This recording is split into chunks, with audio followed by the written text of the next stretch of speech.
বিমানে করে দীর্ঘ যাত্রা করার ইচ্ছা সবার জীবনে কিন্তু থাকে, কিন্তু এমনও বিমান যাত্রা আছে যা শুরু হওয়ার আগেই শেষ হয়ে যায়। আকাশে উড়তে না উড়তে নামার সময় হয়ে যায়। যুক্তরাজ্যের স্কটল্যান্ডে আছে এমনই এক অদ্ভুত ফ্লাইট। স্কটল্যান্ডের একেবারে উত্তরে অর্কনি দ্বীপপুঞ্জের এক দ্বীপ ওয়েস্টে, পূব দিকে আছে তার ছোট্ট আরেকটি দ্বীপ, নাম পাপা ওয়েস্টে।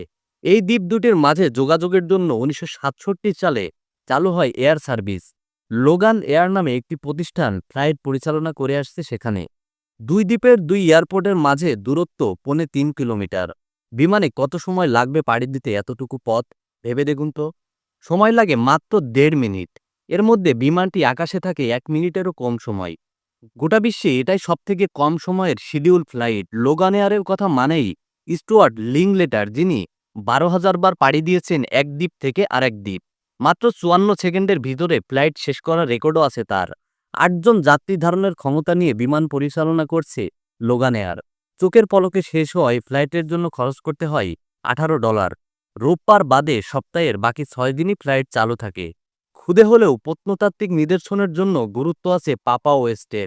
প্রায় ৫,৫০০ বছর আগে তৈরি খামার বাড়ির অস্তিত্ব আছে এখানে, যেটা দেখতে বা গবেষণা করতে দ্বীপটিতে আসে অনেকেই।